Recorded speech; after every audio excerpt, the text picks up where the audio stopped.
Na escola, ele pouco se interessou por esportes. Os primeiros anos da vida adulta foram dedicados aos estudos e ao início de uma sólida carreira no mercado financeiro. Enquanto cursava administração de empresas na FGV, começou sua trajetória profissional na Indusval Corretora de Títulos e Valores Mobiliários, sendo nomeado diretor 2 anos depois, em 1973. Foi eleito 2 vezes membro do Conselho de Administração da Bolsa de Valores de São Paulo, a Bovespa, e em outras 2 ocasiões do Conselho de Administração da Bolsa de Mercadorias e Futuras, a BMF, que também presidiu durante 5 anos. Além disso, foi presidente da Indusval Corretora e do Banco Indusval, posteriormente ocupando os cargos de presidente do Conselho, diretor superintendente e de co-presidente. Aos 30 anos, começou a participar de enduros e ralis de motocicleta, sentindo falta do condicionamento físico, passou a correr 3 vezes por semana. Participou de muitas edições do Enduro da Independência e de ralis como o Serapió, o Rally dos Incas, o Rally do São Francisco, que posteriormente foi rebatizado como Rally dos Sertões, no qual ainda competiu 2 vezes ao lado do filho. Em 1996, sua filha participou da Maratona de Nova York e, ao vê-la cruzar a linha de chegada, decidiu desafiar-se também a percorrer os 42 quilômetros. Procurou orientação e no ano seguinte, lá estava ele ao lado da filha, participando juntos da maratona mais famosa do mundo. Esse foi o início de uma trajetória que durou quase uma década e o levou a completar 14 maratonas em cidades como Chicago, Londres, Paris, Roterdã, Berlim, entre outras. Após uma cirurgia no tendão de Aquiles, ele ainda correu 2 meias maratonas até enfrentar problemas no joelho. Continuou correndo distâncias curtas e nadando. Para ajudá-lo a manter sua forma, em 2015 começou a pedalar. Em 2019, animou-se a participar do percurso curto do famoso Gran Fondo Nova York. Nos anos seguintes, participou do Letap Brasil e do Giro da Itália aqui do Brasil. Inscrito para a edição de 2023 do Gran Fondo Nova York, foi informado que o percurso curto seria cancelado. Resolveu então encarar os 138 quilômetros e gostou tanto da experiência que retornou em 2024. Seu compromisso com o esporte transcendeu a prática pessoal, quando o presidente da BMF, conjuntamente com meu amigo e nadador olímpico, Fernando Nabuco, instituiu o Prêmio Ouro Olímpico, recompensando atletas medalhistas com barras de ouro. Posteriormente, fundou o Clube de Atletismo BMF, que se tornou uma referência nacional e chegou a ter uma centena de atletas, entre eles personalidades do esporte como Malrin Maggi, Vanderlei Cordeiro de Lima, Fabiana Murer e Marilson Gomes dos Santos. Conosco aqui hoje o ciclista amador, diretor tesoureiro do Projeto Arrastão, uma rede de desenvolvimento humano criada por sua esposa focada em dar suporte a famílias carentes da região do Campo Limpo, em São Paulo, e um apaixonado pelo esporte, o paulistano Luiz Mazagão Ribeiro. Seja muito bem-vindo, Luiz. Obrigado, Michel. É um prazer estar aqui com vocês. Luiz, como é que você tá? Tá bem? A saúde tá boa? Tô bem, graças a Deus. Saí de boa. Tô começando um ciclo novo, que eu mais uma vez me inscrevi nas provas, Então, tanto no Gran Fondo Nova York, no longo, porque não tem mais o curto. já que Eu quando me inscrevo, eu sei assim, eu vou até o 100. Se eu der conta, eu vou até o 140. E as 2 vezes eu fui. Vamos ver se esse ano vai dar certo também. E me inscrevi também no Giro de Itália, que essa vez eles pioraram o jogo e tinha o curto e o longo. E essa vez eles fizeram um médio.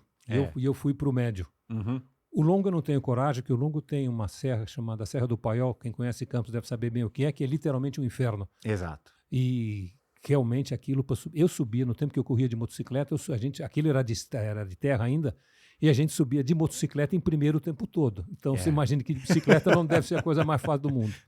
Então eu vou para o médio, que são 88 quilômetros, 2.000 metros de altimetria. Vamos ver o que acontece. Eu vou lá largar com você essa, então. Eu não sabia que tinha esse médio. Tem. Ano passado eu fiz o curto, porque eu fiz o longo no ano retrasado e, de fato, não precisa daquele lá do Paiol. Então eu vou me inscrever nesse médio que já me agradou aqui. Pode pelo se menos. inscrever o médio, que tem algumas subidas boas, principalmente uma subida chamada Subida dos Melos. Isso, Que se subir a Serra de Campos pela Serra Velha são 12 quilômetros. Se você sobe pelos Melo e você entra no meio da Serra Velha e vai até o mesmo final. Exato. Só que são 10 quilômetros com a mesma altimetria e 2 quilômetros a menos. Exato. Portanto, mais íngreme. Bastante força a mais. Esse pedaço dos Melos é bem chatinho, mas dá para fazer. Não é o Paiol.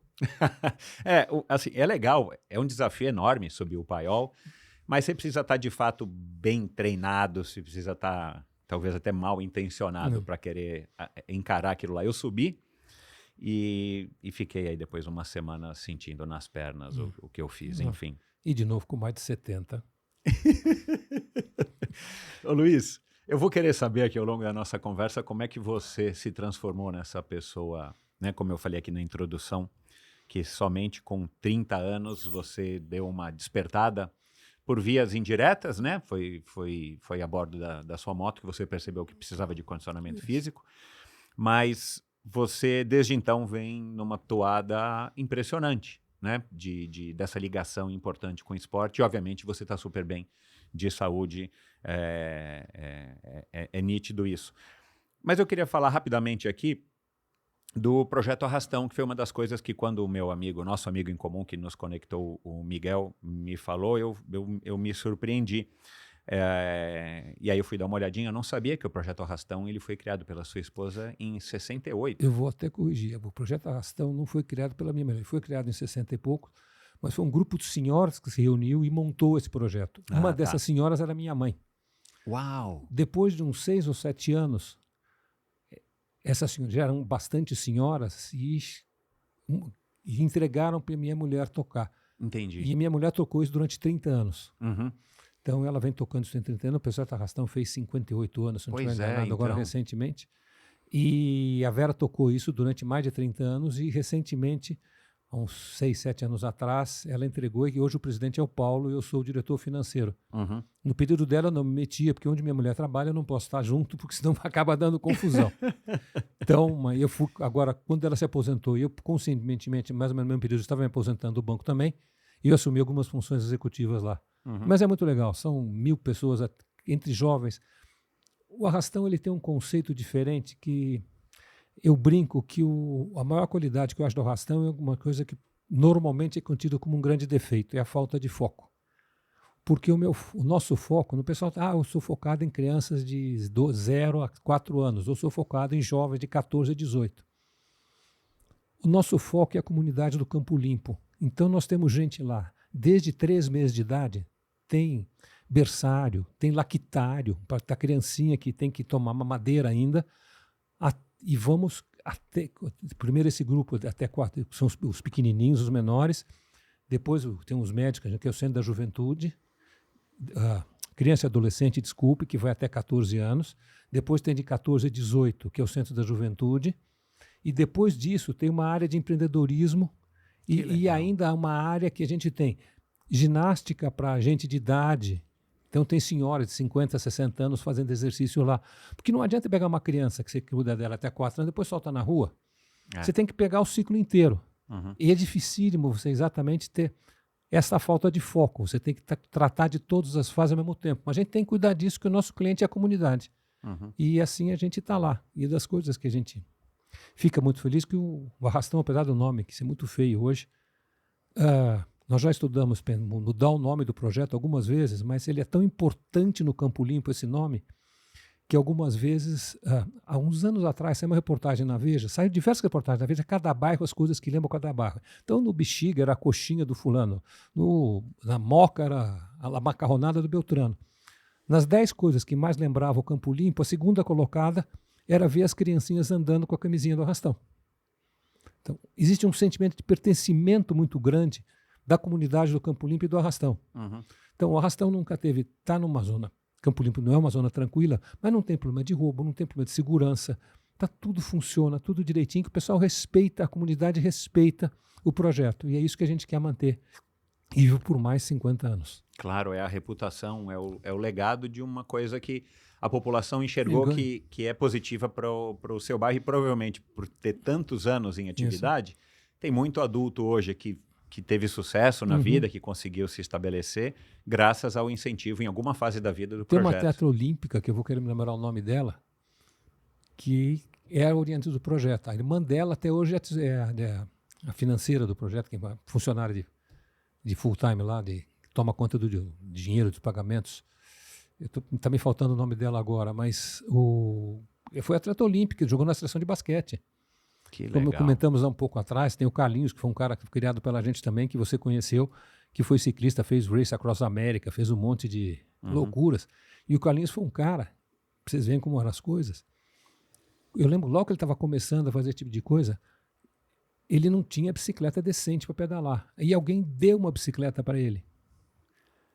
E ele estava preocupadíssimo e não sabia como resolver, porque ele sabia, se ele fosse buscar a bicicleta, que era nos jardins, alguma coisa assim, não era lá no Campo Limpo, ele podia voltar pedalando, mas ele não tinha dinheiro do ônibus para ir. Então nós demos dinheiro para ele ir de ônibus. Quanto custa uma passagem de ônibus? R$5, R$3, sei lá. Para ele poder ir buscar a bicicleta. E com essa bicicleta ele treinou e chegou a fazer Race Across America, que é um negócio que você sabe que é uma loucura. Só gente muito especial consegue como você conseguiu. Obrigado. Luiz, vamos cair aqui na tua história. Não que o Rastão não faça parte da tua história, mas você começou a fazer, né? Você foi muito intenso, pelo que eu entendi, nos teus primeiros anos como adulto, né? Enfim, buscando a sua realização pessoal, o sucesso financeiro, e você agora revelou que começou, né, como operador da bolsa na época do berro, né? E na época do telefone com fio. E de repente você começa a fazer rally, você até organizou alguns enduros, né? Eu imagino que lá em Campos do Jordão. Eu usei quase 9 anos consecutivos, Enduro de Campos do Jordão chamava, teve 9 edições. Olha lá. E depois você correu essas 14 maratonas em 9 anos, pelas minhas contas aqui. Você se define como um cara muito intenso? Eu me defino como um cara teimoso. Quando eu resolvo fazer, eu vou até fazer. E realmente, tanto para fazer enduro como para fazer maratona, precisa ter esse tipo de cabeça. Os primeiros que comecei, fazendo com preparo físico nenhum. Então eu fazia rally aqui em enduros pequenos aqui em São Paulo de 4, 5 horas, chegava acabado. Aí comecei a correr um pouquinho para ganhar algum preparo físico, mas aí foi. E realmente, quando eu comecei a fazer as provas maiores de moto, você precisava ter algum preparo. Porque você fazer um rally dos Sertões, fazer um rally dos Incas, você pega um dia, anda 12 horas de motocicleta, você chega cansado, acabado. Só que no dia seguinte tem mais 12. E no outro dia tem mais 12. Aí depois de 5 dias tem meio dia de descanso, e que o idiota aqui no Peru não foi visitar Machu Picchu, em vez de descansar, foi visitar Machu Picchu, que eu estava lá. E depois aí, pau. Aliás, lá teve... Entrando no Brasil, eu tive talvez o pior acidente da minha carreira motociclística, que eu quebrei o braço.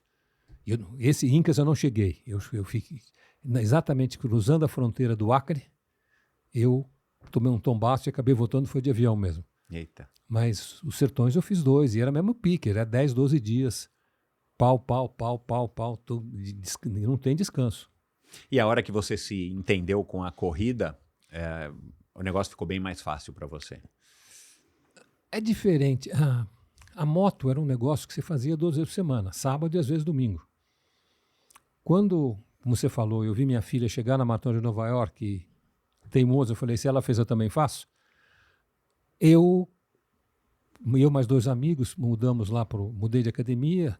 Aliás, eu tinha acabado de mudar para a academia, que era a Fórmula naquele tempo. Aí eu fui procurar o treinador, a Elza e o Carlos Cesareto, que eram esses meus amigos. Conheci o Vanderlei, também não sei de onde, aí eu fui treinando o Vanderlei, era o PA Clube. E eu passei esse ano treinando, e é um jogo diferente. Na corrida, você treina 6 dias por semana, que é o regime que eu levo até hoje. Só domingo só é off, mas o resto todo dia tem alguma coisa. Então muda muito o jogo. No tempo que eu andava de motocicleta, eu treinava 3 vezes por semana, correndo, musculação, alguma coisa, e o pauleiro era no fim de semana. Claro. A corrida passa a ser todo dia. E te muda o regime você tem que acordar mais cedo, tem que treinar todo dia, não pode dar quebra. E tem o bendito do ciclo, que você tem que fazer o ciclo bem feito, senão você não e fazer o ciclo subindo devagarzinho, um depois do outro, para chegar lá em cima no pico, porque se você errar o passo e começar a cair antes ou começar a cair depois, é problema. Essas aquelas coisas que quem já fez prova longa, quem estudou um pouco de ciclo de treinamento, aprende que tem que respeitar, que senão, inclusive o descanso. Exato. E você se adaptou bem a essa rotina para quem passou aí praticamente 30 anos, né? Você disse que na infância o teu negócio era ficar praticamente no sofá, né?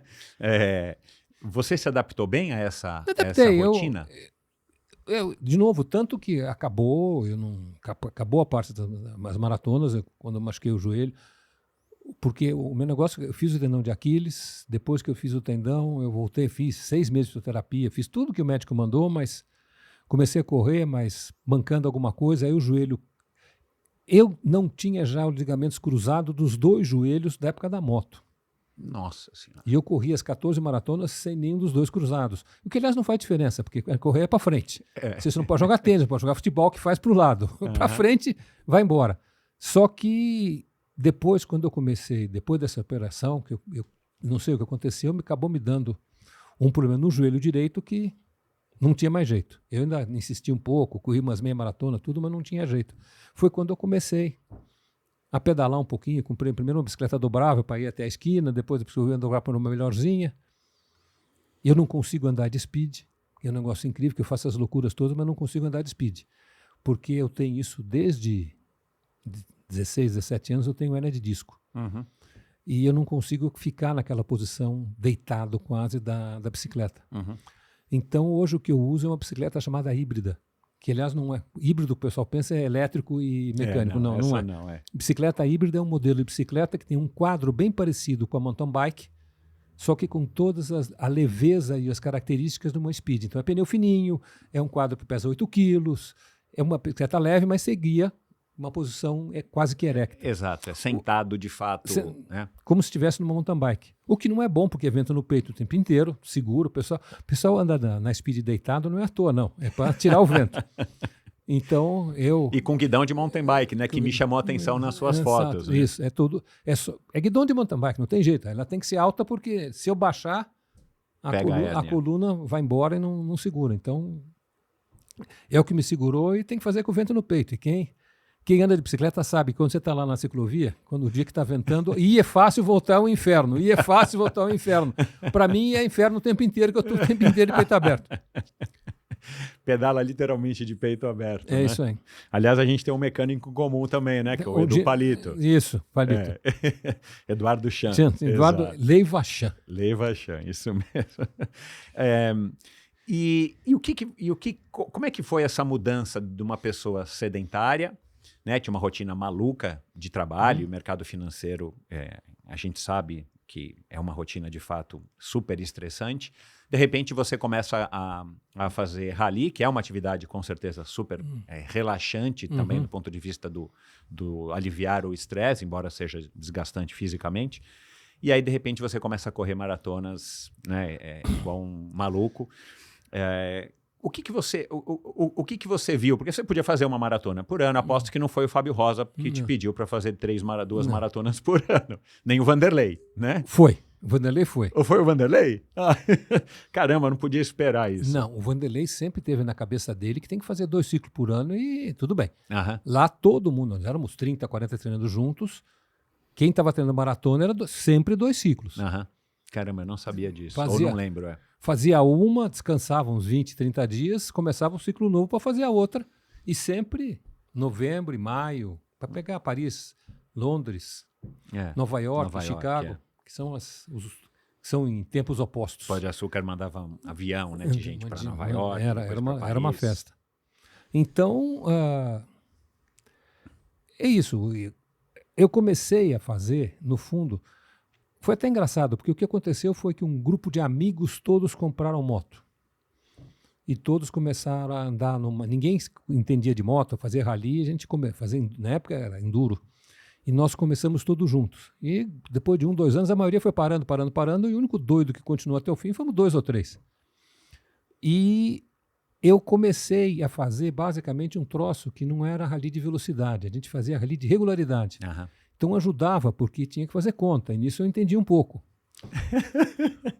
Era meu dia a dia. Então o pessoal tinha que fazer conta você tem que manter média de 36 km por hora, 36 km por hora é 1 km a cada 42 segundos. Então você tem que fazer essas contas e tudo de cabeça e pilotando a moto no meio da trilha. Exato. Né? Então, e aí eu me virava e cheguei a andar razoavelmente bem. Eu andava não na categoria principal, eu andava no topo da 2ª categoria. Eram 4.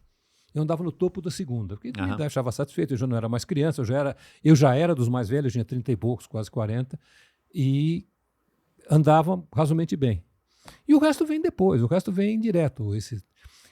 Aí começou a fazer essas provas mais longas, esses ralis que tinham lá em cima, ali, o que você até falou. Será pior o será pior será. Né? Que é, eu fiz de bike uma vez. Você fez de bike?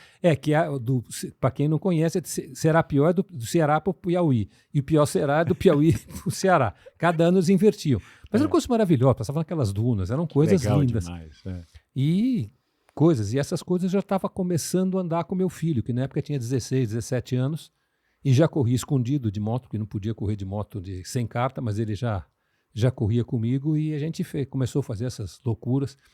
E o que eu volto a dizer, eu tenho coisas que eu tenho na vida. Eu tenho uma maratona com a minha filha e tenho um rally dos sertões com meu filho. Então, são carimbos que criam ligações importantes que eu levo pro resto da vida com eles, graças a Deus. Não, deve ser uma experiência fantástica, né? O rally e a maratona, né? Eu achei que você tivesse corrido outras com a Andréia. Eu corri com ela só 97. Que foi a sua Isso, primeira. foi a minha primeira, que foi a segunda dela, que ela parou depois, voltou um ano depois. E ela fez o Rogério Normal, correu 2 maratonas, descansou de um ano, correu outra. Ela correu umas 5 ou 6, mas sem essa mania de cada 6 meses um ciclo novo. Uhum. E que os 9 anos mais ou menos que eu fiquei aí, eu fiz todos os 18 ciclos. É que alguns eu machuquei um pouco antes da prova, então não teve jeito. Uhum. Então acabou dando só 14, só. Elas foram 15, porque a 15ª eu larguei, mas quebrei. Uhum. Que foi onde eu desisti. E como é que você encaixou esse novo elemento na sua vida? Você vinha, né, tendo uma rotina X no mercado financeiro, profissional, familiar, e de repente você ocupa a tua vida por muito tempo com uma outra atividade 6 vezes por semana, como você falou. Não, de novo, acho que nesse ponto até a família saiu ganhando, porque se o sábado era na moto, todo sábado tinha treino, no sábado a corrida era treino até as 9, 10 horas da manhã e acabava. E o sábado eu estava livre. E era o longo, né? E era o longo, fazia o longão, mas chegava em casa morto, mas meio-dia eu estava descansado para curtir o fim de semana com a família. No tempo da moto a gente saía e voltava 4, 5 horas da tarde no sábado. Quando não saía no domingo também. Uhum. E durante a semana, mudar de nenhuma vez para 6 vezes por semana, muda muito pouco. Eu passei a acordar mais cedo só. Então, acordo às 6 da manhã, treino das 6 às 8 e a família não mudou nada. Uhum. Tá? Tão lá na mesma, então o resto do dia tudo junto. Só dormia mais cedo, porque também ninguém aguenta. Exato. Acordar mais cedo significa dormir mais cedo, né? E na tua infância você não quis praticar esportes, você não gostava, você, enfim, não se enturmou na escola, não teve oportunidade? Não era querer e gostar, eu não tinha jeito. Quando colégio, eu fiz colégio Santa Cruz, tinha lá todos os esportes, mais de esporte gigantesca no colégio. A única coisa que todo mundo tinha que fazer alguma coisa na educação física, eu acabei participando da seleção de beisebol. Não era beisebol, é softball, que é o mais leve. Porque é onde eu conseguia, sabe, onde o pessoal, o lixo ia para lá. E eu estava no meio desse lixo, que não conseguia fazer nada. Então, fazia. Porque se eu fosse competir com o pessoal que jogava basquete, futebol, etc e tal, eu não dava nem para largada, era nem reserva. Uhum. Então, por isso nunca me entusiasmei muito depois que casei. Eu casei muito cedo, eu casei com 20 anos. E assim foi, cuidando da minha filha, minha mulher, tudo. Aí, como eu te falei, quando começou o negócio, os amigos começaram a andar de moto, eu falei, fui junto no rolo, gostei, fiquei mais tempo que eles. E eu precisava fazer algum preparo físico, porque senão, no fim da subida, você abriu o bico que não aguentava, que você estava morto. E assim foi. E essa parte foi aumentando, a parte motorizada foi diminuindo e a parte do esforço físico foi crescendo. E parte do teu preparo físico, você é da época da Physis também, né? Do Ricardo Delia, né? Que depois foi para a Fórmula junto com a esposa, com o genro do Fernando. Do Fernando, isso. Eu tive uma contusão qualquer no joelho, porque na época de moto eu tive algumas coisas, e eu acho, se não me engano, foi quando eu quebrei nunca mais esqueci, eu quebrei o maléolo da tíbia, nem sabia que tíbia tinha maléolo, mas tem um maléolo.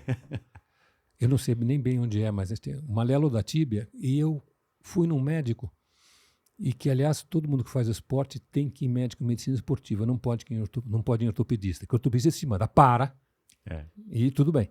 Esse cara, que era um médico, eu não vou lembrar o nome dele, mas ele era médico do São Paulo Futebol Clube na época. Ele falou, tudo bem, fez algum tempinho, tá, e falou, olha, agora para fortalecimento, ele me estudou lá, velho, mandou fazer academia. Então mandou procurar como é que chama? O cara que era sócio lá da Physis, que depois foi quem fundou a Fórmula. O Delia, Ricardo Delia, exato, Ricardo Delia. Então, comecei com o Ricardo Elia, mandou fazer com o Ricardo Elia lá, e mandou fazer, me deu uns exercícios. Aí eu acabei ficando lá um tempo e acabei gostando e ficando, que deram uma maneira de conseguir preparo físico, sem que ter que correr na rua, até a Ibirapuera, quando a volta lá no bosque, aquelas coisas, era mais fácil ir para academia, treinar na esteira, para manter o meu preparo físico que eu precisava. E acostumei com a academia e foi aumentando depois de algum tempo. Eu acabei saindo da Física, fui para a Fórmula e lá na Fórmula fiquei, estou lá faz acho que quase 30 anos. Você continua lá? Hoje cedo eu estava lá. Que legal, que bacana. O Raimundo está no vestiário ainda lá? O Raimundo está lá, Raimundo firme e forte. Ele é patrimônio da Fórmula. O Marcelinho, que era junto com ele, saiu, mas o Raimundo está lá. O Raimundo é patrimônio lá. Que academia sensacional. E eu tenho até hoje, eu falei outro dia para o Mané, que eu pedalo de vez em quando com o ex-genro do Fernando. Eu tenho até hoje, não sei por que eu guardei uma touca da Fórmula Academia. Eu falei, caramba, eu tenho ainda essa... E tá lá, Martinha, Okuda. A Martinha. Já teve aqui a Martinha, já teve, inclusive. Okuda. Eu sou do tempo que comecei a nadar aquele negócio, para não correr 6 vezes por semana, eu comecei a nadar uma, depois 2 vezes por semana, para não correr toda vez, porque o joelho não estava aguentando mais. E na época eu estava treinando, lembrar outro dia, eu treinava com um cara que tinha sido técnico da seleção cubana, que treinava... Isso, William Morales. William Morales, você me ajudou. Eu comecei a nadar com ele na Fórmula. Cara, a gente nadou então na mesma piscina muitas vezes. Eu nadava primeiro com o William, e um tempo que o Marcos Paulo dava treino na Fórmula, que era na piscina quente, no fundo. Exatamente. Caramba, bons tempos. Cara, eu adorava aquela academia. Quer dizer, adoro até hoje, né? Eu criei uma ligação com aquela academia fantástica. E foi a primeira super academia, né? Academia Clube, né? Não. Que o Ricardo Delia, junto com o pai do Mané, criaram, né? A corrida, ela é um esporte que desgasta, é um esporte que machuca, você teve as suas lesões. Aliás, você já chegou com seus médicos do esporte alguma conclusão por que dessas lesões? Você já começou sem os cruzados do joelho, mas será que foi porque você foi com muita sede ao pote? Você não teve problema de hérnia, né? Ou teve também durante a hérnia, corrida? Que bom, né? A hérnia, o que aconteceu é o seguinte, eu tive problema de hérnia quase desde os 16, 17 anos em diante, tive crise, fui internado 2 vezes, pude tomar aquela raquidiana, aquela anestesia de mulher para parto, né? Para tentar colocar minha coluna no lugar, tudo, mas aí eu me consciente, porque eu começava, tinha crise, fazia fisioterapia 3, 4 meses, parava, daqui a 3 meses outra crise. E nem assim você quis fortalecer, quis ir para uma academia? Aí eu comecei a fazer fisioterapia 3 vezes por semana em casa. Eu tinha lá uma rotina e fazia toda noite, 3 vezes por semana, antes de dormir, fazia lá meia hora de fisioterapia para deixar a coluna reforçada. Mas era muito chato. Fisioterapia sozinho em casa é chato, pacas. Aí, não sei, eu não me lembro como, eu comecei a fazer pilates. E resolveu a minha vida. Eu faço pilates faz quase 30 anos também e resolveu 2 vezes por semana, eu estou lá, cedinho, levanto perninha, baixo perninha, negócio troço, mas resolveu, eu nunca mais tive crises fortes. De vez em quando eu lembro da coluna, tudo, mas rapidamente passa. Que bom. E realmente o pilates resolveu a minha vida. Então, é que você precisa fortalecer. Tanto fortalecer, tudo bem. Eu não tenho alongamento nenhum. Quando eu abaixo, minha mão não chega no joelho. Mas crise não tive mais. Pedalando de peito aberto, mas as crises acabaram. Já eu quero falar da bike, porque eu estou impressionado com a sua energia, né, de fazer, principalmente o Gran Fondo de Nova York, que eu sei que não é fácil, eu nunca fiz, mas alguns amigos bem treinados se queixaram, né, não é um percurso fácil. E ainda fazer de peito aberto. Mas vamos voltar aqui rapidinho da maratona. Aí a Andréia fez Só tem uma diferença, eles fazem 5 horas, eu fiz em 7. Mas tá valendo, você tem a medalha igual a deles, não é? Tem. Você tem a foto da chegada igual a deles. É isso aí, Luiz. Você perguntou uma coisa da Andréia. A Andréia fez a maratona de Nova York. Isso. E aí você viu e falou, puxa, eu quero experimentar. Você já corria, mas uma coisa é você correr, né, 3 vezes por semana, uma coisa é você correr uma maratona. Outro jogo. E aí você começou a treinar com o Vanderlei e fez a maratona. Como é que foi essa primeira maratona? O que você se recorda? Olha, no fundo foi um processo bem engraçado. O Vanderlei sempre foi um cara muito disciplinado, então ele dava... O Vanderlei não tinha moleza. Na época que eu comecei a treinar com o Vanderlei, ele mudou depois, mas ele achava que musculação era uma perda de tempo. Ele não se fazia musculação. Eu fazia musculação por causa da academia antes, tudo, mas que precisava... Ele achava que era perda de tempo. Eu como não tendo os cruzados, eu precisava fazer a musculação para reforçar o posterior da coxa, que senão não ficava em pé. Mas foi todo um processo que devagarzinho os treinos foram crescendo. Eu fiz 2 meias antes de chegar na maratona, uma no Rio e uma em Buenos Aires, se eu não estiver enganado. E a vantagem é que nós estávamos em 3 amigos treinando, eu conheci bastante gente isso é mais. gostoso, né? E foi puxando. É uma das coisas que eu sinto muito falta hoje na bicicleta, é que eu não consegui criar um grupo bom. Porque bicicleta, além de tudo, é ótimo você andar em grupo, que você pega um vácuo, uma roda, ajuda pacas. Mas eu quase não consegui montar um grupo de velhos que pedalam na velocidade que eu pedalo, não consegui achar, então a maioria das vezes eu pedalo sozinho.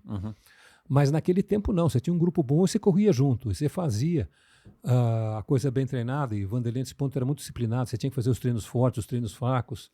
Então eles tinham muito essa noção do que tem que descansar, não adianta treinar forte todo dia. Ele gostava muito de treinos longos, a gente treinava 10 a 15 quilômetros 3 vezes por semana, fora os longos no fim de semana, que quando era curto era 20, quando não era 30. E 30 eram 3 biologias, que sempre foi chatinho. E aí você experimentou a maratona, e aí? Aí eu gostei, eu achei... Você percorreu ela numa boa ou teve Não, eu fiz a maratona perfeita. Curtiu? Não, eu fiz a maratona no tempo que eu queria, fiz no passo que eu queria, eu marquei os tempos que eu queria, tanto que eu cheguei em 4 horas e 12, que é 6:1 certinho. O que tinha marcado, o que eu queria fazer, deu certinho. E eu vi essa história de alguém, no fundo, eu tinha escutado antes e realmente consegui, que foi a maior emoção que eu tive na minha vida, foi maior do que casar ou ter os filhos, quando você cruza a linha de chegada. Não fui eu que falei isso, mas eu endosso. Eu escutei de alguém, não vou lembrar de quem, mas eu endosso que realmente é uma loucura. A hora que você entra no Central Park, que foi a Maratona Noval, que foi a primeira, você entra no Central Park, você já faz o parque inteiro descendo, e o parque não é plano, o parque tem sobe e desce o tempo todo, fraquinhos, mas o tempo inteiro sobe e desce. Aí você pega, vira no... Aí quando chega de novo na 57, ali no 59, desculpe, que você vira à direita para pegar o sul do Central Park, para depois subir uns 500 metros para fazer a faixa de chegada, você fica completamente louco. Vem tudo na cabeça. Você realmente... Porque realmente o que o pessoal explica é verdade. Do 30 para frente é no socorro. A capacidade do ser humano de correr é 30, 32. Hoje em dia, o treinamento mudou um pouco, mas 30, acaba o gás, tudo. Teoricamente, tudo que você tinha capacidade de armazenar proteína, carboidrato, etc. e tal, o tanque zera. E daí para frente você vai comendo músculo e seja o que Deus quiser. E realmente... é chorando, você chega chorando, mas você sabe que você quer chegar, o objetivo é aquele, porque quem tem cabeça dura, vai lá e chega, e realmente é uma emoção muito grande a chegada, todas elas, todas. E você chegou junto com a Andréa? Não, o André chegou bem na minha frente, eu fiz 4 horas e 12, ela baixou de 4 horas, pouquinho, mas baixou de 4 horas. Caramba, ela corre bem, né? Hoje ela é tenista, eu brinco que ela é quase profissional, porque o que ela faz o tempo inteiro é jogar tênis. Ela... correu algumas vezes, tudo, de vez em quando faz umas corridinhas, etc e tal, mas o que ela gosta mesmo é jogar tênis, ela joga muito bem, joga pelo clube, joga por 2 clubes, joga pelo Harmonia e pelo Monte Líbano. Que legal. Bom, e aí você gostou tanto que você falou, bom, vou correr mais, já que o negócio é gostoso. Aí veio outra, tinha terminado a Vogue, o grupo de amigos todos vão para Paris, vamos para Paris, e depois de Paris fazer outra Nova York. Aí fazer outra Paris, e foi marcando um monte de coisa. Foi emendando realmente. E era bom, porque era sempre um motivo para viajar. Você chegava na maratona, tipo quarta, quinta-feira, corria maratona no domingo, mas depois sempre tinha uma semana de amor que você aproveitava, dava uma boa viajada. Então sempre foi muito gostoso, o grupo sempre foi muito bom. Eu tenho uns amigos completamente malucos, não sei se você conheceu, um é o Toninho Português, Antônio Carlos Toninho Loureiro. Ele tem 50 e poucas maratonas, ele era um cara manjado. Caramba. E tem um outro mais maluco que ele, que começou a correr no nosso tempo, que é o Alberto Banach, que corre até hoje. O Alberto tem 60 e poucas maratonas. Nossa Senhora. E é engraçado, o Toninho ainda corria, o Toninho tem maratona para 3:15, 3. Puxa vida. Razoável. O Alberto corre, acho que ele baixou uma vez de 4 horas, mas até hoje ele corre a 6:30, que é o ritmo de correr dele. Mas ele faz treino pequeno, grande, longo, tudo 6:30. E tem 60 maratonas nesse ritmo. Que legal. E é uma loucura. A maratona tem tem alguma coisa que pega as pessoas, né? Assim, é curioso, né? Não sei se as corridas de 50, que hoje já existem algumas, se elas têm essa coisa mágica da maratona. Não sei se talvez porque seja a primeira grande prova que qualquer corredor faz, né? Mas a maratona, de fato, eu já recebi aqui uma convidada que já estava, na época, 150. 150 maratona? Na época, Denise Amaral. Ela já deve estar hoje com 155, beirando quase talvez 160, sei lá. Mas ela também usa a maratona como um pretexto para viajar e faz, às vezes, num treino não muito bem treinado, às vezes faz mais treinado. Ela conseguiu encaixar um ritmo onde ela alinha as expectativas dela direitinho para o que ela vai conseguir fazer, porque esse é um outro problema quando a gente entra nessa onda que você entrou. Eu não sei se você também teve isso, de repente a gente querer exigir demais do o nosso resultado, né? O que cria, às vezes, um desalinhamento de expectativa e que acaba frustrando muita gente, né? Eu fui baixando meus tempos devagarzinho, uma melhora, piora, melhora, piora. Cheguei a fazer 3:44 2 vezes, que não é brilhante, mas é 5:20, já é um troço bastante razoável. E, no fundo, eu percebi que não adianta, não ia mais. Não adiantava querer forçar mais. Eu tenho meia para 5x1, que é 1h40 e pouco também. Mas não adianta querer forçar mais, eu não tinha mais. Essa altura eu estava beirando 50 já, não era mais época. Você não está mais na fase subindo, você já está na fase descendo. E como eu estou hoje, você tem que se esforçar para descer o mais devagar possível a rampa. Mas que a rampa está lá, não tem quem saia dela. É verdade, a gente tem que aceitar, né? Fica mais fácil. Fica. Eu falei isso para o Fernando Nabuco no final do ano. Eu falei, vamos aceitar que é isso, é o que a gente tem, né? E aí disse um outro amigo, né? Se a gente está aqui se queixando disso, já é um lado bom, porque a gente está aqui.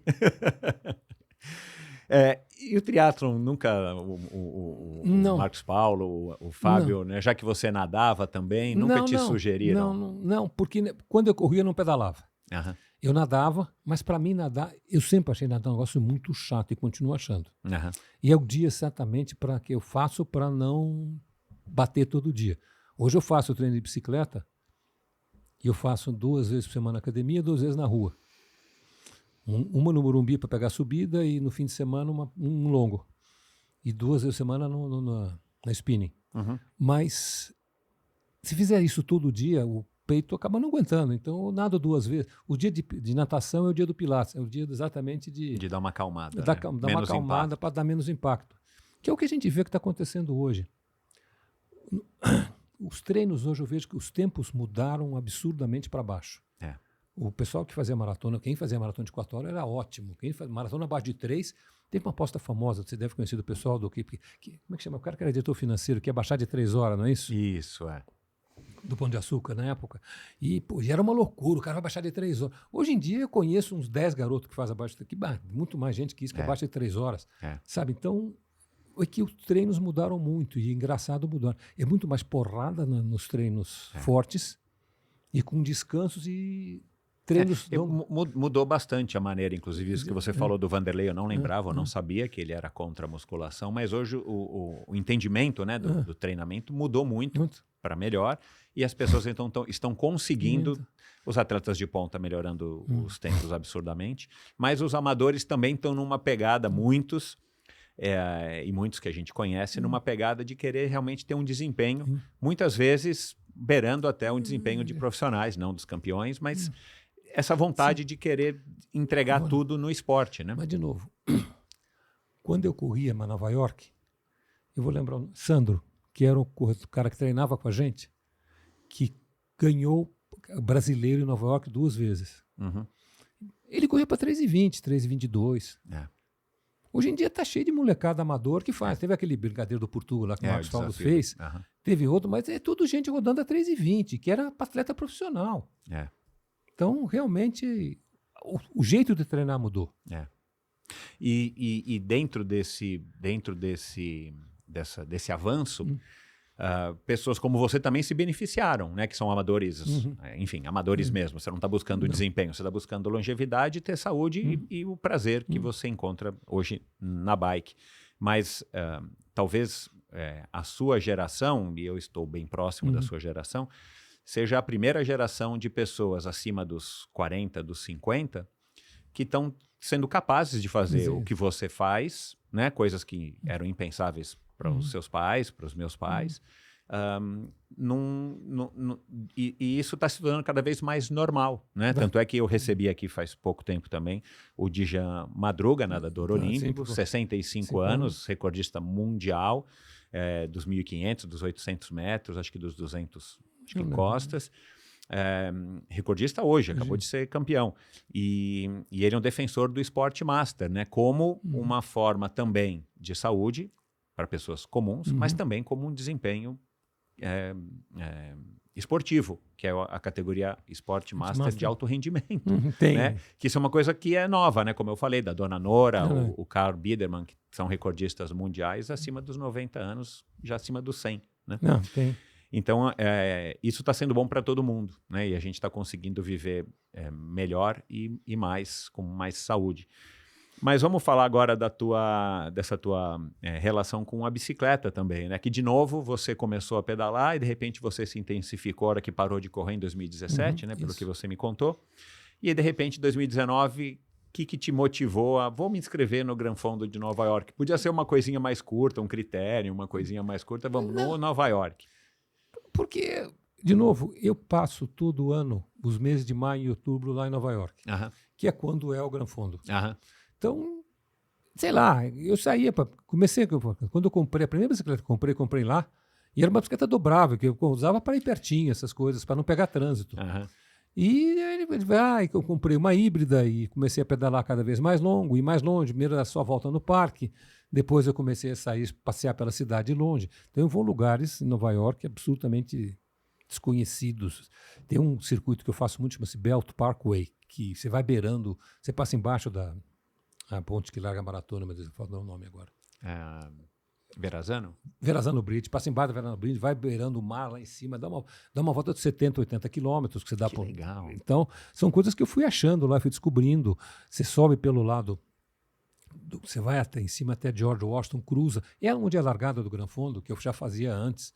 Você cruza George Washington Beach e tem um parque ali, chama-se Palisades, é enorme, que você vai 30, 40 quilômetros para frente, beirando o rio, muito gostoso. E esse, apesar de beirando o rio, não é que nem aqui, ele sobe e desce o tempo inteiro, que a beirada do rio aqui é planinha, né? É lá que você tem sobe e desce.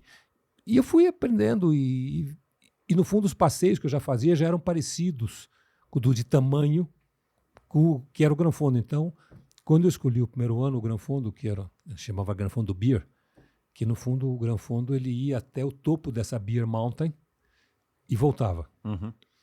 E quando eles resolveram fazer o primeiro profissional, que esse Beer Mountain era uma subida puxada, né? Uns 5, 6 quilômetros de subida braba. Que era exatamente o fim da minha prova. Aí, quando eles resolveram botar os profissionais para fazer, a Beer Mountain é uma estrada só, não tem duas. Então, a gente subia e descia com aqueles cones no meio, etc. E tal, mas profissional não pode fazer isso. Então, eles tiveram que tirar a Beer Mountain. No Gran Fondo novo desse... A história é essa, não a história, sabia. eles cortaram porque os profissionais não podiam cruzar e eles tiveram que cortar a Beer Mountain.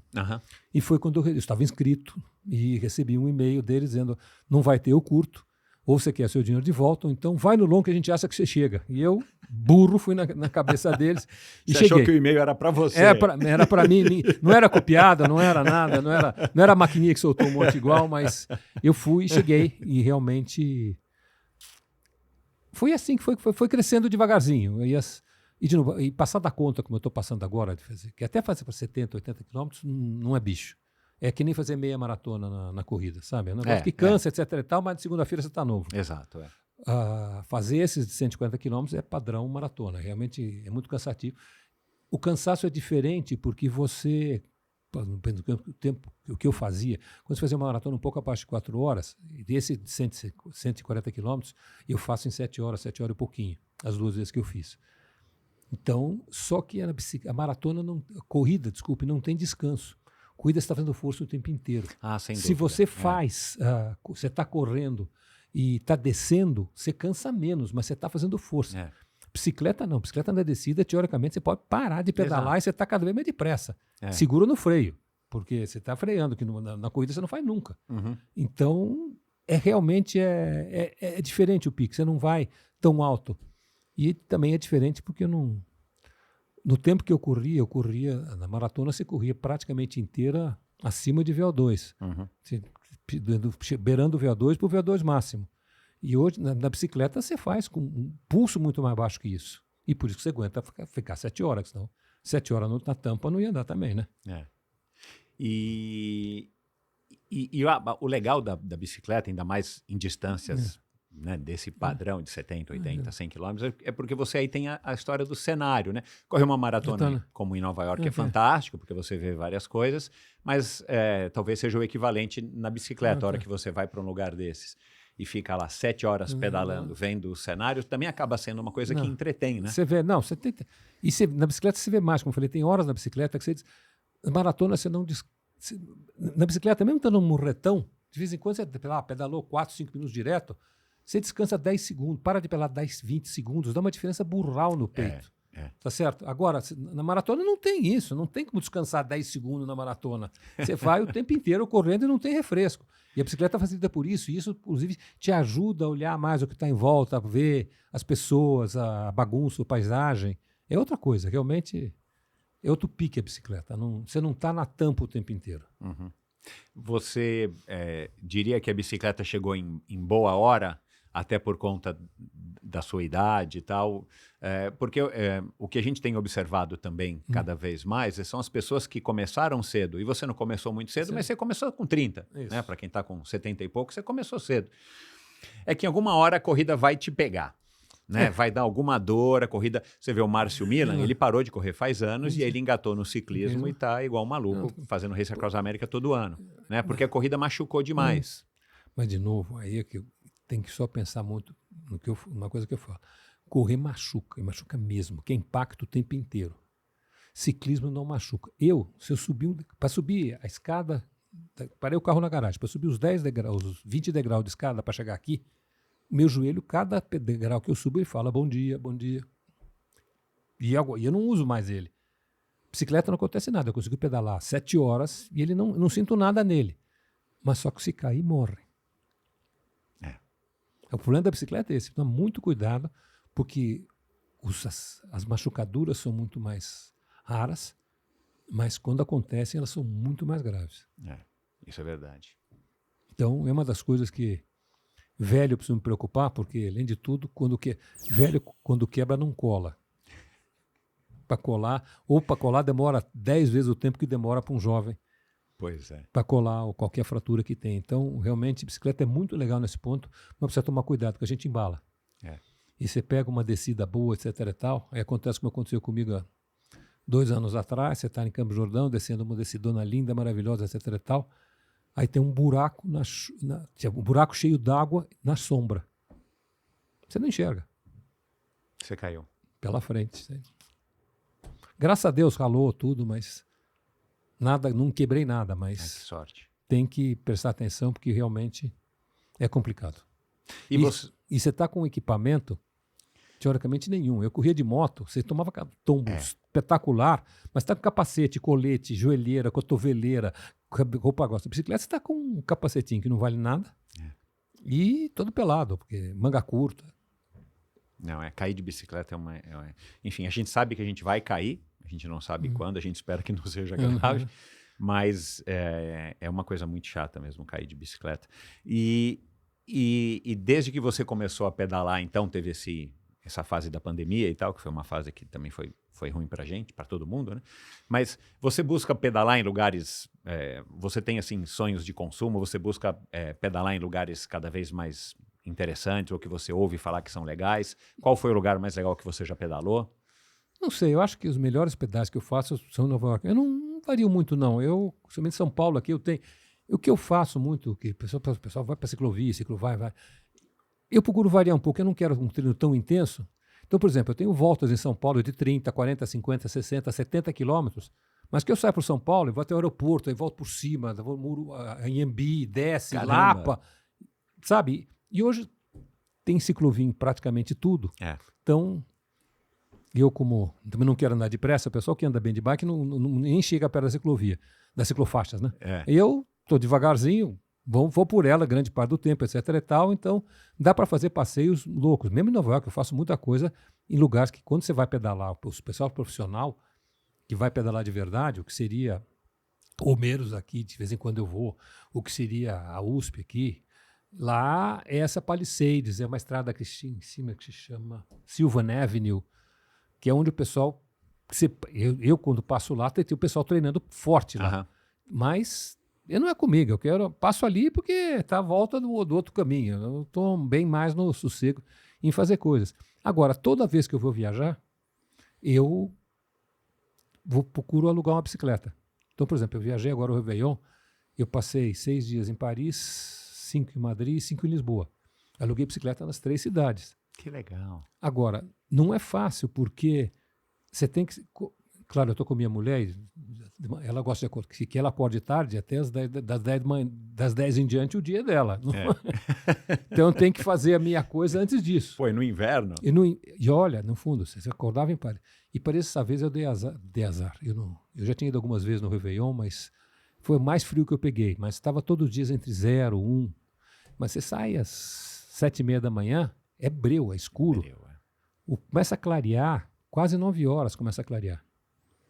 E quando está muito frio, mesmo que você vá agasalhado, nem passava muito frio, mas não é uma pedalada gostosa. Pra gente, a gente não está acostumado. Né? Não está acostumado. Em Madrid, menos, em Lisboa, menos, mas eu já teve anos de fazer passeios deliciosos, que você chega lá, porque passou dos 5, 8 graus, para mim já vai fácil, eu não sinto mais diferença e dá para fazer pedaladas boas. Então, se mandar para aquele Bois de Boulogne feito um louco, ficar dando volta lá dentro, é muito gostoso. Luiz, por falar nisso, ó, presente da Oakley para você. Opa! Um óculos, um sutro que eu achei que fosse te agradar. Pode abrir. Eu vi que você tem um óculos escuro, né?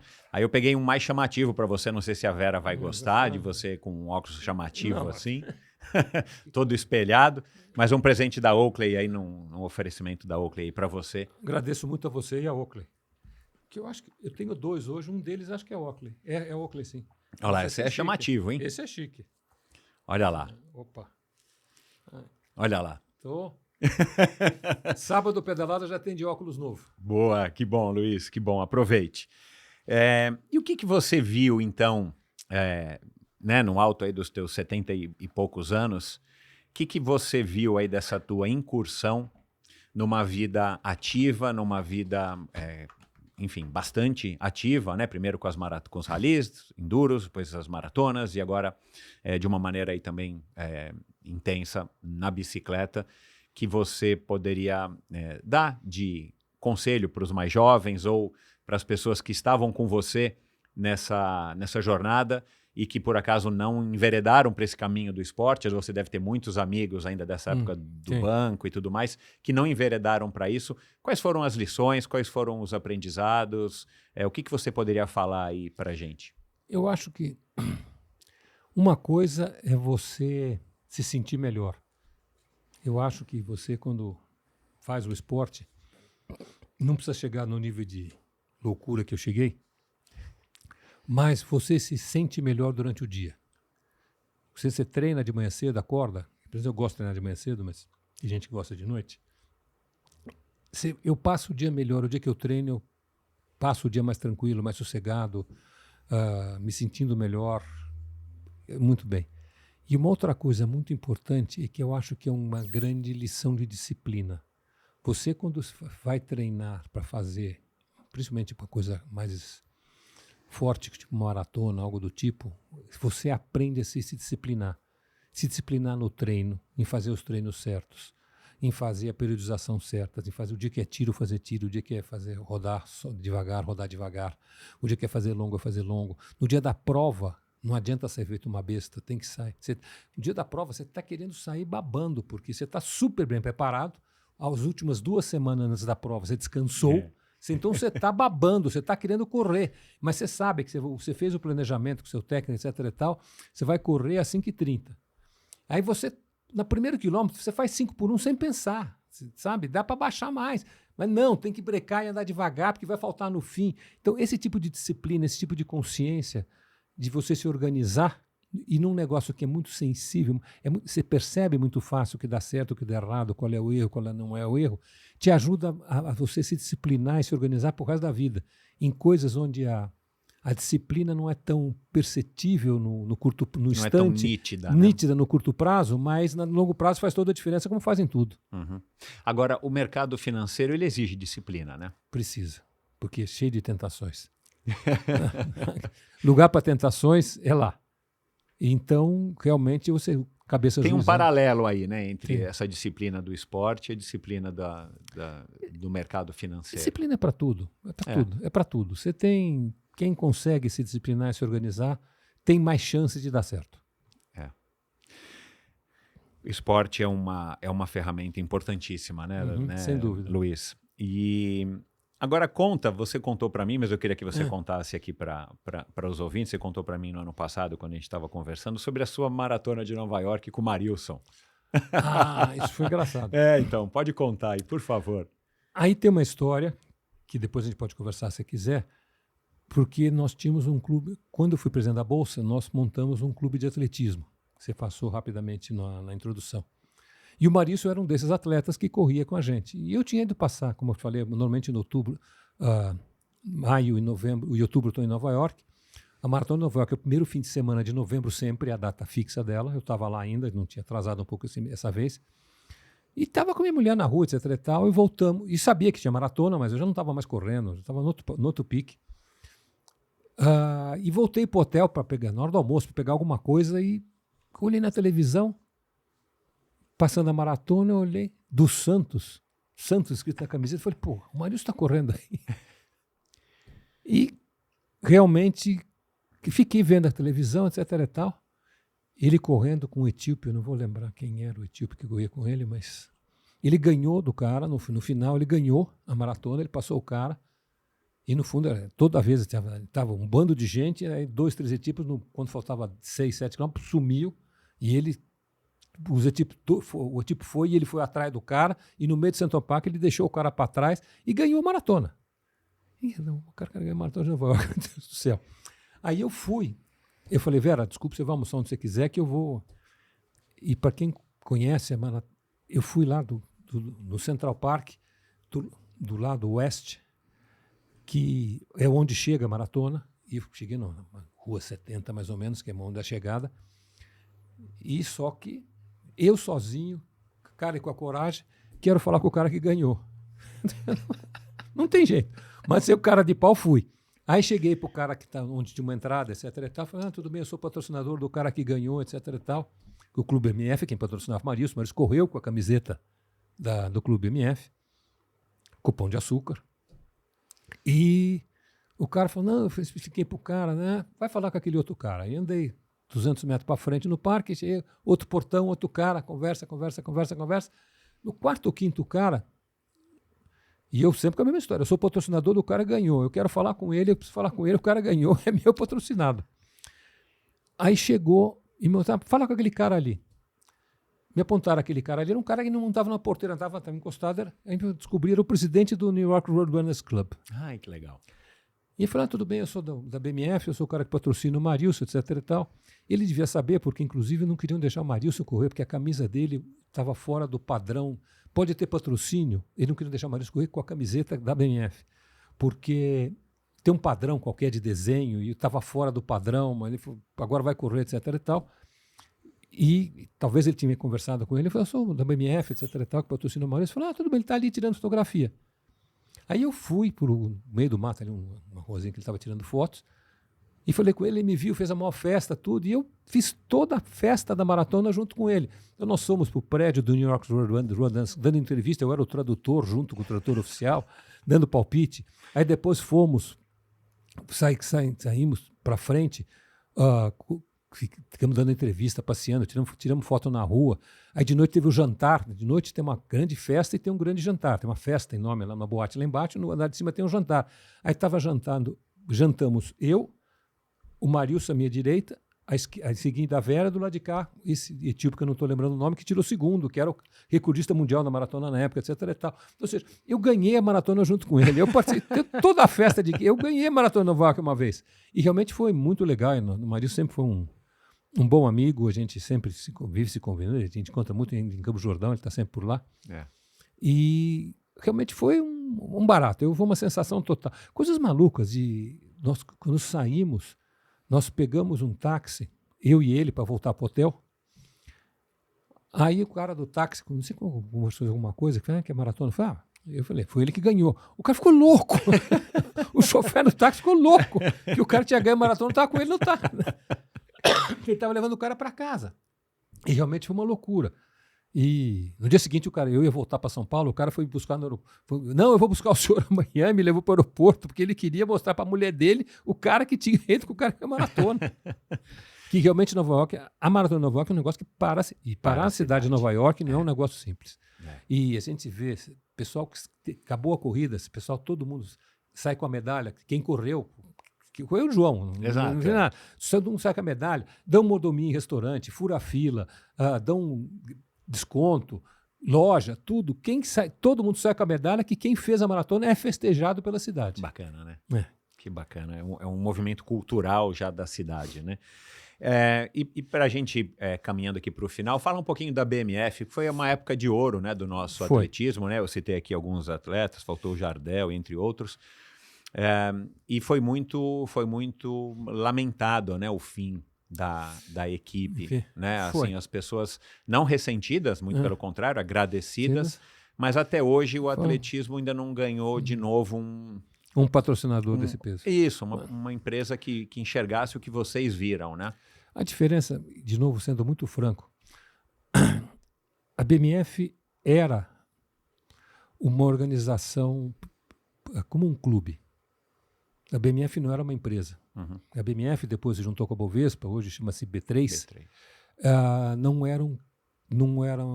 Eram como se fosse um clube, que nem o Corinthians, que nem o Paulistano. Uhum. Era um clube. E tinha uma capacidade de gerar resultado muito boa, porque o mercado era muito grande. Uhum. E com isso ele tinha dinheiro para investir. Então investia em cultura, tinha uma coleção de quadros maravilhosas, as coisas estavam no MASP. E começou a patrocinar, então tinha capacidade de fazer esse tipo de investimento. Quando ela se desmutualizou, que é o nome técnico, e virou uma empresa, ela passou a ser uma corporation. Então, ela tem que dar lucro, ela tem acionistas. Como todos nós, a gente pode achar bom ou ruim, mas todos nós, quando tem uma empresa, você tem o seu botequim, você quer que o seu botequim ganhe dinheiro para pagar a sua conta. Exato. Então, as empresas grandes têm o mesmo problema. Tem que ganhar dinheiro, que o acionista está cobrando aquilo, porque o acionista está lá para isso. Uhum. E, realmente, se você pensar, a relação de propaganda, de divulgação que o atletismo podia fazer para a Bolsa é relativamente pequena, tem muito pouco a ver com o negócio. Talvez tivesse, se fosse a Nike, talvez tivesse mais sentido. Claro. Mas eu fiquei tristíssimo. Quando acabou, já não estava mais lá. Mas até eu entendo as razões que fizeram os caras fazer isso. Mas voltando para começamos pelo fim, voltando para o começo, o Nabuco, como você falou, que é amigo seu, que foi companheiro, foi sócio nosso durante muitos anos, ele era nossos companheiros no Conselho IBMF. Ia ter uma Olimpíada e o principal mercado da Bolsa era o mercado de ouro físico, ouro em barra. Então nós resolvemos criar um prêmio primeiro para o pessoal do atletismo que ganhasse medalhas. Então, quem ganhasse medalha de ouro ganharia 1 quilo de ouro, quem ganhasse medalha de prata ganharia 500 e 250 gramas. E foi um sucesso, distribuímos 2 ou 3 prêmios, etc. e tal. E no ano seguinte, não, 4 anos seguintes, resolvemos aumentar o prêmio para todas as categorias. Qualquer medalhista. Qualquer medalhista olímpico ganharia esse prêmio. E era um negócio que dava um bochicho, tinha cobertura de televisão, e dava uma bela reação para a Bolsa. Mas depois, já era 4 anos depois, tudo começou a ter uma conversa de... Puxa vida, vocês dão aqui, é bom, claro, mas é importante, os 3 anos e meio do intervalo, como é que faz, como é que a gente vive, etc. e tal. Ninguém foi reclamar. Mas a gente escutou um pouco desse tipo de conversa. E, de novo, como a Bolsa estava muito bem, nós resolvemos adotar alguns atletas. E, por sorte, eu tinha uma relação muito boa, era muito amigo há muitos anos, de um sujeito chamado Sérgio Luiz Coutinho Nogueira, não sei se você conheceu. Assim, já li bastante sobre ele. O Sérgio foi um dos caras que fez o atletismo no Brasil. Ele tinha um clube dele, pessoal, o clube era dele, e era super bem sucedido, chegava nas primeiras colocações em campeonatos, mas era o clube dele pessoal, que ele fazia com o dinheiro dele, porque ele sempre gostou do atletismo. Era gordinho, nunca treinou, nunca fez nada, mas era a paixão da vida dele. Que legal. E o Sérgio, o apelido dele era Sérgio Pipa, para você ter uma ideia. E eu conheci o Sérgio, falei, Sérgio, estamos querendo fazer um negócio aqui, tudo bem, mas você tem gente? Aí tem. Ele falou, tudo bem. Aí nós pegamos e contratamos 5 atletas que ele indicou. E ele supervisionava o clube.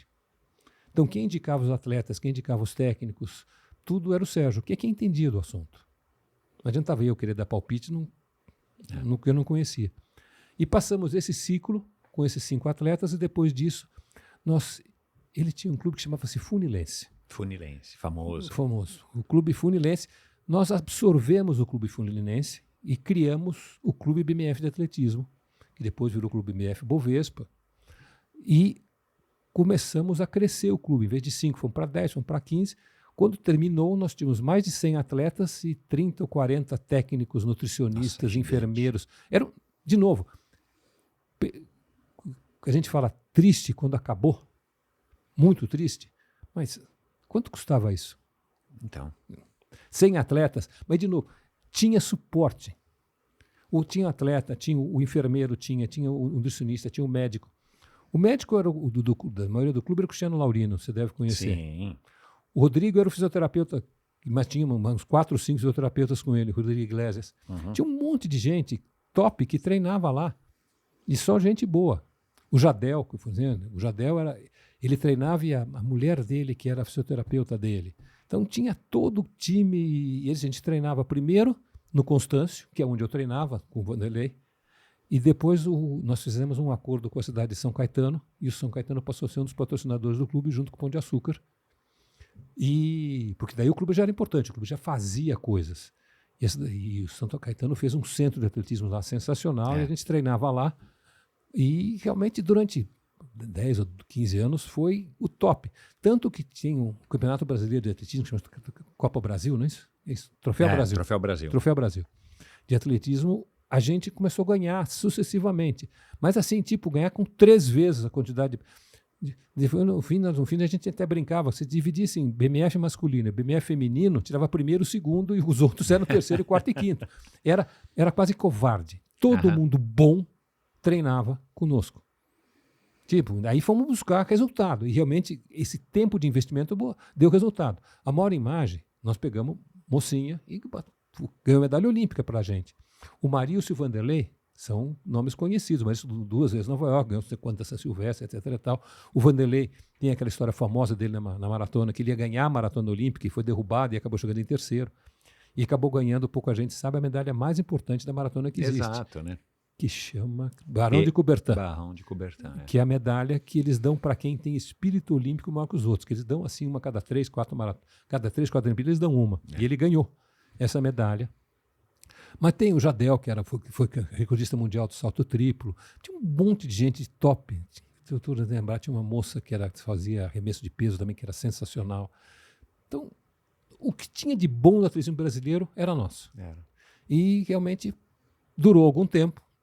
Um tempo não, foram 15, 20 anos, que durou e tem história deixada, tem medalhas aí. Cumpriu o seu papel, né? E vocês com certeza têm um lugar especial na história do atletismo. Né? É que é um país como o nosso, que ainda é deficitário, né? No esporte, no investimento. Esses movimentos são muito sentidos, porque vocês saíram do ápice, né, para não ter mais, não é nem que vocês foram reduzindo. Da mesma maneira que eu digo, né, a história do Pão de Açúcar no atletismo, mas no triatlon brasileiro. Né? O triatlon brasileiro ele teve um grande incentivador, que foi o Pão de Açúcar. Durante muitos anos tinha provas do Pão de Açúcar, os melhores atletas, no mesmo molde da BMF, todos os melhores atletas do triatlon brasileiro foram, em algum momento da sua carreira, patrocinados pelo Pão de Açúcar.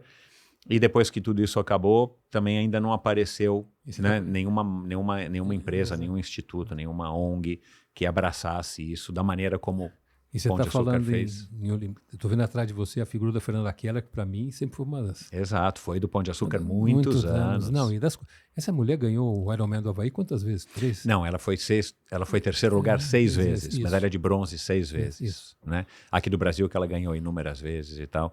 E até hoje, entre homens e mulheres, é o nosso melhor atleta do triatlon disparado. Né? E não tem ninguém nem próximo dela, chegando nem próximo dela. Né? Mas, enfim, aquilo que eu falei, a gente lamenta e agora, para preparar para essa nossa conversa, de vários depoimentos, na época que encerraram as atividades de atletas de peso, mas todo mundo falando de uma maneira elogiosa, e a gente obviamente sentiu, como a gente sentiu o fim das equipes do Pão de Açúcar, mas uma pena que não tem ninguém que, enfim, ocupou esse espaço, né? Isso...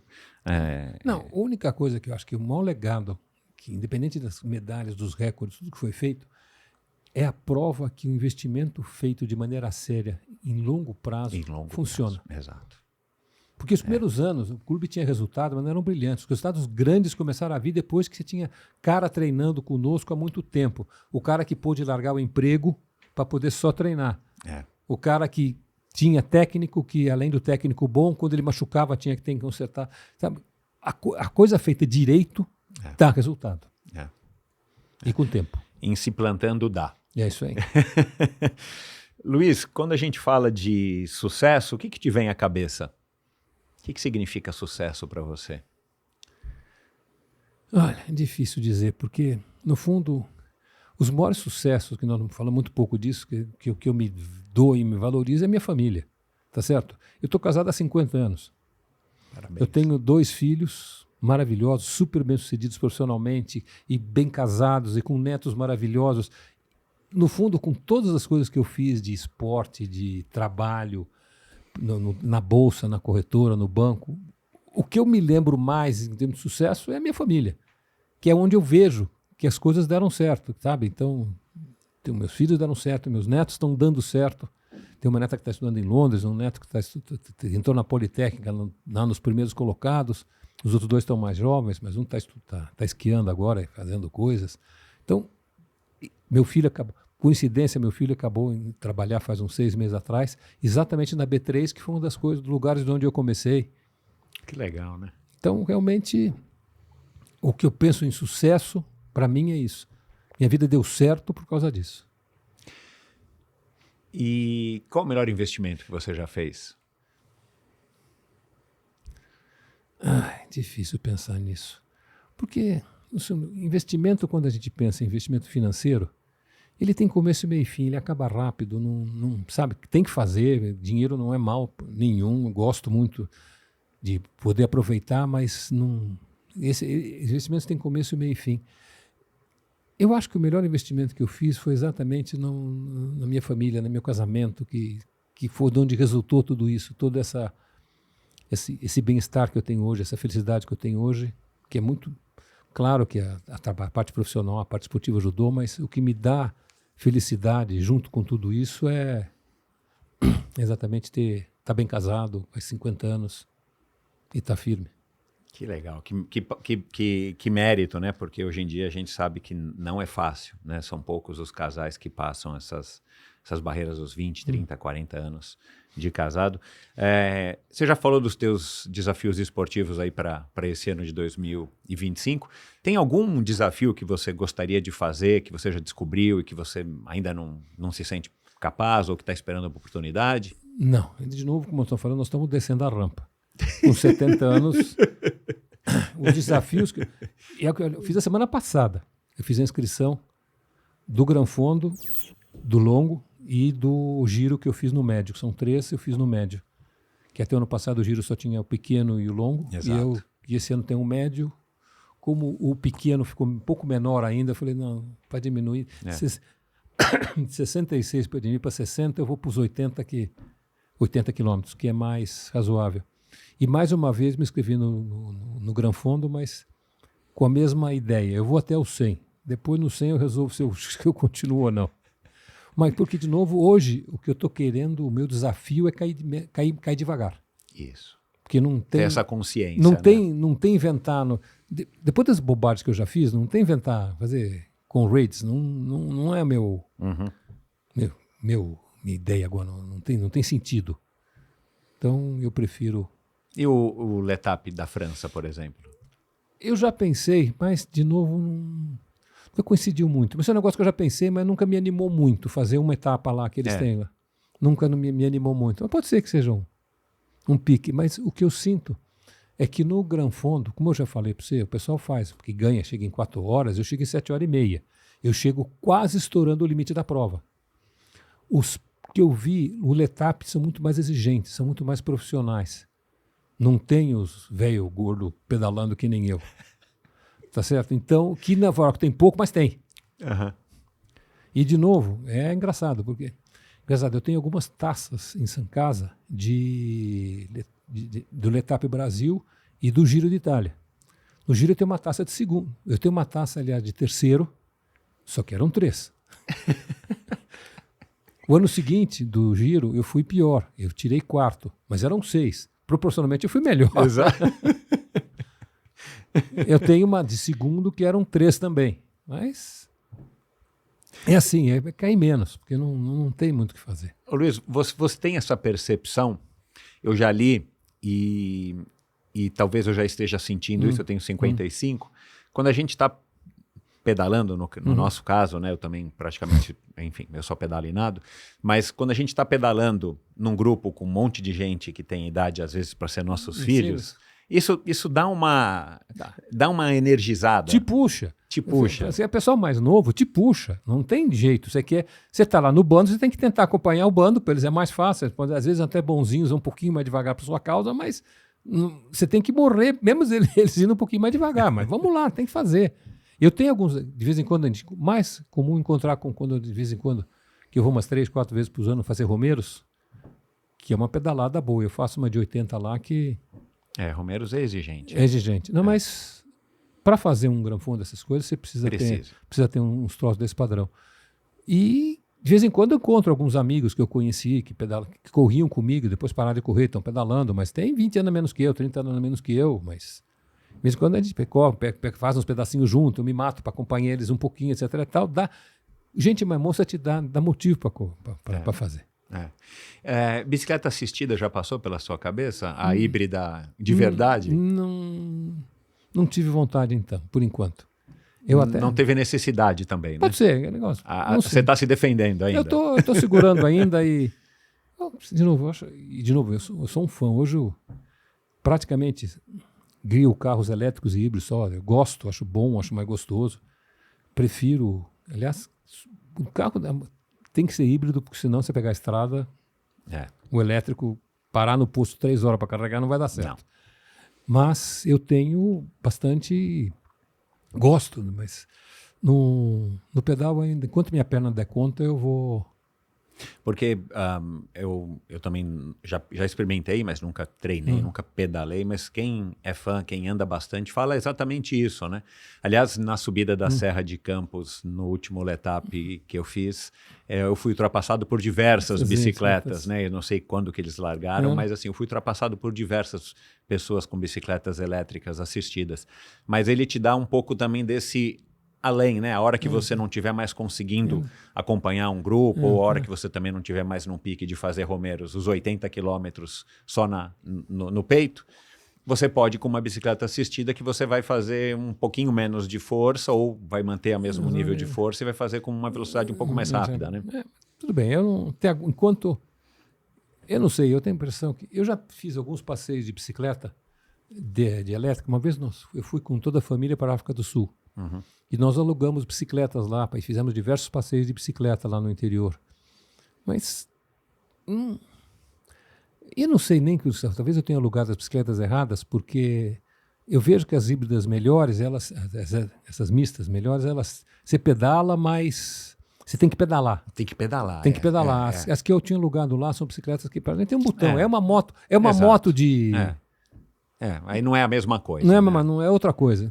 É uma moto muito fraca. É uma moto fraquinha. Mas não sei. Eu acho que pode ser quando eu começar a fraquejar, quando eu chegar, a primeira vez talvez que eu chegue no 100 e resolva não ir até o fim do Gran Fondo, talvez no ano seguinte eu compre uma híbrida para mim. Será categoria lá? Eu não sei. Tem. Tem. Porque também é uma coisa que veio para ficar, né? Peraí, eu vi... Ou foi aqui que eu vi? Não, eu acho que foi na inscrição. Eu fiz as duas inscrições juntas. Eu acho que foi na inscrição do Giro que tinha categoria híbrida. No Gran Fondo eu não lembro. E você anda de moto ainda? Não. Eu parei de andar de moto quando eu comecei a correr. Comecei a correr, tem um período curto, uns 6 meses contínuo. Mas o problema é o seguinte, andar de moto, queira ou não, todo fim de semana você acaba levando um tombo. E passa segunda ou terça-feira mancando. Tomo que não machuca, que você está bem protegido, Claro, etc. e tal. Mas É. você não consegue treinar no começo da semana. Exato, Então, aí eu acabei de parei de correr, de andar de moto e parou. E você ainda nada? Nada. Amanhã, 10 para 6, estaria pulando na água. Apesar de ser uma atividade bem monótona, mas assim, o meio aquático é outra história também, né? Dá uma relaxada, é outra história. E eu nado sem forçar, Exato. Tem lá o treino, quando eu pulo na água, tem o pessoal que está treinando com a Martinha, com o Cuda, certinho, 10 de 100, 20 de 100, etc. E tal. Eu vou lá para a minha raia no canto, faço o meu treino devagar, certo? Não quero de novo, a finalidade do meu treino de natação é descansar. É isso. Então, é assim que eu vou. Que bom. Luiz, muito obrigado, adorei. Obrigado, foi um privilégio ter te recebido aqui, bem que o Miguel falou que você tinha histórias muito legais. E que você tenha um bom ano aí com bastante saúde. E a gente vai se encontrar lá no Giro. Eu vou me inscrever. Então, faça favor, tem o médio. Vou fazer o médio. Vou fazer o médio contigo lá. Vai subir os mela. Exatamente. Boa sorte, Miguel. Obrigado, um prazer estar aqui. Muito obrigado pela sua audiência. Espero que você também tenha curtido esse episódio. O Luiz tem muita história, né? Essa é uma das vantagens da gente ir passando muito tempo em pé aqui nesse planeta. E a gente conversou aqui e falou de algumas pessoas que já passaram pelo Endorfina, né? Notadamente aqui o Fernando Nabuco, que foi sócio do Luiz, acho que é o episódio 6 ou episódio 8, bem no comecinho do Endorfina. Outros pilotos de enduro e de rally, Carlos Ambrosio, me lembrei, do Marcos Baumgart, os dois já passaram por aqui e ambos fizeram o Race Across America, são super ciclistas e pessoas super legais. Claro, Abílio Diniz, né, que foi citado aqui também pelo Luiz. E vou lembrar aqui do João, meu grande amigo e parceiro aí de muitas aventuras, que já passou pelo Endorfina também. Você encontra esses e todos os episódios do Endorfina, você já sabe, no YouTube, se você estiver assistindo esse episódio nessa plataforma, ou em todos os agregadores de podcast. E é isso, espero que você tenha gostado. Não se esqueça de seguir o Endorfina no seu agregador de podcasts, no YouTube, lá no Instagram, @endorfinabr. E até o próximo episódio com mais um convidado, mais uma convidada super legal, com histórias super interessantes. Afinal de contas, quem é que não gosta de uma boa história, não é verdade? Gostou do vídeo? Dê o seu like e deixe o seu comentário. Não se esqueça de assinar esse canal e se você quiser ouvir a conversa na íntegra, procure pelo Endorfina na sua plataforma preferida de podcasts.